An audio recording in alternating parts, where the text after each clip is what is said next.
اعوذ باللہ من الشیطان الرجیم بسم اللہ الرحمن الرحیم. السلام علیکم. Ruhi Ubaid, centre for quality sciences. آج تاریخ ہے 11 فروری 2023 اور اتوار کی شب. عبید علی، السلام علیکم. جی، آج کا سوال ہے کہ ڈرگ کا آف لیبل یوز کیا ہوتا ہے اور دواؤں کا مس یوز کہاں کیسے ہو سکتا ہے، مریضوں کے لیے کیا وکٹمائزیشن کے راستے ہو سکتے ہیں، ڈاکٹر کی کیا ذمہ داریاں ہیں، فارماسسٹ کی کیا ذمہ داریاں ہیں اور گورنمنٹ کی کیا ذمہ داریاں ہیں. تو یہ ہے موضوع. اچھا، ہم کیس اسٹڈیز پہ بھی سے بھی بات کریں گے اس پہ. تو جی بس یہ بہت شکریہ. ہماری جو ڈسکشنز ہیں وہ آپس میں انفارمل ہیں اور ہم ایکوریسی کی بھرپور کوشش کرتے ہیں. تو کیس اسٹڈیز میرے اور میڈم صاحبہ کے دل میں تو بہت ساری ہے، کیونکہ ہمارا جو عمر گزری ہے ایک، اگر میں کہوں کہ 4 دہائی، تو 4 دہائی تو بہت ہوتا ہے ان دونوں کو ملا کر. خیر، وہ جو پبلک کیسز ہیں دنیا میں جس سے ہم لیسن سیکھ سکیں اور اس کے اوپر گفتگو جاری رکھیں گے اپنی. تو آج پہلے ہم آف لیول یوز کے اوپر شیئر کرتے ہیں. تو پہلے میں آپ سے شیئر کر لیتا ہوں what is of level use. یہی بات ہے؟ جی یہی بات ہے. اچھا، تو پہلے آف لیول یوز کو شیئر کرتے ہیں کہ ڈرگ کا آف لیول یوز کیا ہوتا ہے. کہ دوائیں جب بھی کسی بھی ریگولیٹری اتھارٹی کو جمع کی جاتی ہیں، جیسے U S F D A ہے یا یورپین کی کوئی ایجنسی ہے یا یورپین ایجنسی ہے یا اس کی ڈفرینٹ کوئی کنٹریز ہیں، تو ہر ملک کی اپنی ریگولیٹری اتھارٹی ڈرگ کی جو کلیم ہے اور ڈرگ کا جو پرامس ہے ان دونوں کو جانچتی ہے، پرکھتی ہے، اس کو ہر لحاظ سے دیکھتی ہے، اور اس کے بعد جا کر آپ کی ڈرگ کا استعمال اس مخصوص جگہوں کے لیے، مخصوص بیماریوں کے لیے، مخصوص ڈوز میں، مخصوص روٹ کے ساتھ، مخصوص پیکیجنگ، یہ تمام چیزیں وہ اپروو کرتی ہے. وہ اس کی سیفٹی کو دیکھتی ہے، وہ اس کی کوالٹی کو دیکھتی ہے، وہ اس کے ایفیکیسی کو دیکھتی ہے، اس کے side effect, adverse effect, precautions, ان سب کو دیکھا جاتا ہے. پھر وہ کہہ دیا جاتا ہے کہ یہ دوا اس بیماری میں استعمال کر سکتے ہیں. یہ جو کہا جاتا ہے اس بیماری میں استعمال کر سکتے ہیں، یہ ہے اس دوا کا لیجیٹمیٹ یوز. تو کمپنی اس دوا کو کسی اور بیماری میں پرموٹ نہیں کر سکتی، اور اگر وہ پرموٹ کرتی ہے تو اسے ہم کہیں گے آف لیول یوز کی پرموشن کرنا، جو کہ قانونی طور پر جرم ہے. اور تو آف لیول یوز بیسکلی وہ یوز ہے جو اپروو نہیں کیا گیا، جس کو پرکھا نہیں گیا، چاہے وہ استعمال بڑوں میں اپروو ہو گیا ہے، بچوں میں نہیں وہ پرکھا گیا، یا بچوں بڑوں دونوں میں اپروو ہے، پریگننٹ ویمن میں اس کو نہیں پرکھا گیا. تو جب تک اس کو پرکھ کر اپروو نہ کر دیا جائے اور اس کو اگر استعمال کیا جائے تو وہ آف لیول یوز کہلاتا ہے. اچھا، امریکہ میں ایک کیس ہوا تھا $3 بلین فائن کا، تو وہ ذرا ڈسکس کیجیے. ہاں، یہ اچھا رہے گا کہ ہم وہ $3 بلین فائن کا کیس آج ڈسکس کریں، اور وقت ملے گا تو ہم آپ سے آہستہ آہستہ مختلف جو پبلک کیسز ہیں وہ ڈسکس کریں گے آگے بڑھنے. یہ پبلک کیس ہے. آگے بڑھنے کے لیے یہ کیس ہے گلیکسو اسمتھ کلائن کا.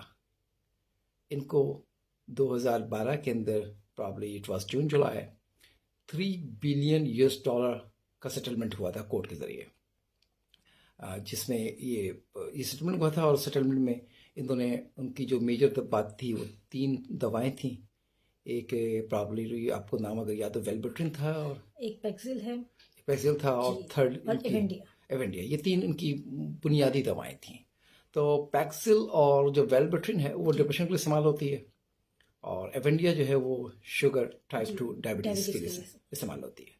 تو ہوا کیا تھا، آئیے ایک ایک کر کے ہم آپ کو اس کیس کا سمجھاتے ہیں.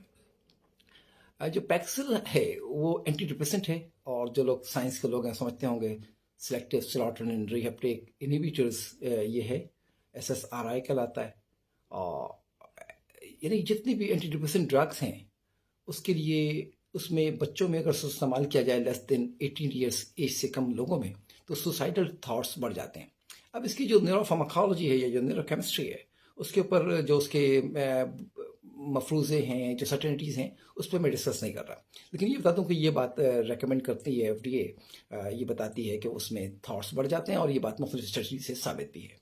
تو GSK نے اس ڈرگ کو پرموٹ کرنے کے لیے کوشش کی کہ سب سے پہلے ایک جو رپورٹ پبلش ہوئی اس کے لحاظ سے میں بات کر رہا ہوں، جسے پبلک ڈاکومنٹ از اویلیبل، جس میں انہوں نے ایک بوگس اسٹڈی پبلش کروائی جرنلس کے اندر، اور ایک سمجھ لیجیے بوگس رائٹر کے ذریعے پبلش کروائی گئی. سو بوگس کہیے یا عام لفظوں میں جعلی کہیے یا جو بھی کہیے یا مینیپولیٹڈ کہیے, وہ پبلش کروائی گئی. اور پبلش کروانے کے بعد اس پبلیکیشن کی بنیاد کے اوپر ڈاکٹرس کے پاس گئے کہ آپ اس کو یہ دوائیں پرسکرائب کریں. اور وہ دوائیں پرسکرائب کی گئیں. پھر جب وہ اس کو ریویو کیا گیا تو وہ پھر ڈیٹا سامنے آیا, چاہے وہ FDA کا کنکلوژن ہو یا ان کی اپنی کمپنی میں اگر کسی نے جو ہے وہ وسل بلو کیا تھا تو وہ کنکلوژنس ہوں, یا اسٹڈیز کے آؤٹ کم ہو کہ جی انہوں نے اس کو مس یوز کرنے کے لیے ڈاکٹرس کی کانفرنسز کے نام پر پیسے دیے گئے, اسپیکر کے نام پہ پیسے دیے گئے, اور مختلف طریقے سے برائبنگ کی گئی, جو کہ اسٹیبلش ہوئی بات. پھر ان کی ایک اور ڈرگ تھی ویلبٹرین. ویلبٹرین کا جو جنیرک ہے وہ بیپروپیان کے ساتھ اور بہت سارے کیس اسٹڈیز ہیں. بیپروپیان کو بھی انہوں نے مس یوز کیا, یعنی کہ اس کو کہا گیا ڈاکٹرس کو کہ آپ اس کو استعمال کریں. کس میں استعمال کریں؟ انہوں نے اور دوسری جو اپروو نہیں تھی انڈیکیشنز, مثلا اینزائٹی میں استعمال کریں, اس کو اوبیسٹی میں استعمال کریں. اگر آپ کو پتا ہو بیپروپیان یہ ڈیول ایپینیفرین ہو ڈوپامین ہو, ان کا جو ریپٹیک انہیبیٹر ہے دونوں کو بلاک کرتا ہے. تو اصل میں روٹ یہ سمجھتے تھے سائنٹیفکلی, تو روٹ جب سمجھیں گے تو آپ اس کے جو ایک یقینی طور پر جو اس کے فائدے ہیں اس کو آپ آف لیول پروموٹ کر رہے تھے, but it was not approved by the US FDA. تو انہوں نے اس کے اوپر بھی ان دونوں باتوں کو کنکلوڈ کیا, اور دونوں کنکلوژن کے نتیجے میں فائن ان کو پہ ہوا. ان کی تیسری ڈرگ تھی وہ تھی روسیگلائٹازون. ایونڈیا 1999 میں یہ ڈرگ پرابلی اپرووڈ ہوئی تھی from US, and after the US FDA یہ ٹائپ 2 ڈائبٹیز ملائٹس کے لیے, شوگر کے لیے اپروو کی گئی تھی یورپ نے بھی. اور اس یورپ کی یہ جو اپروول تھی روسیگلائٹازون کی, ان دونوں اپروول میں یہ بعد میں میٹفارمن کے کمبینیشن کے ساتھ اور دوسری جو ہے وہ سفنائلیوریا کی کمبینیشن کے ساتھ یہ اویلیبل تھی. اس میں کارڈک اٹیک کا جو ہے وہ ریشو بڑھ گیا, اور 2007 میں جو new European journal of medicine اس نے رپورٹ کیا کہ مور دین 43 اور 45% جو کارڈک ایسوسیٹڈ ہے وہ اس کے ساتھ ہے, ایونڈیا کے ساتھ ہے. پھر اس نے آگے رپورٹ کیا کہ وہ جو کارڈک لوگ ہیں ان میں مور دین 54%, پرابلی مجھے یاد نہیں ایگزیکٹلی 54-56% جو لوگ ہیں ان میں ڈیتھ کے رسک بڑھ جاتا ہے.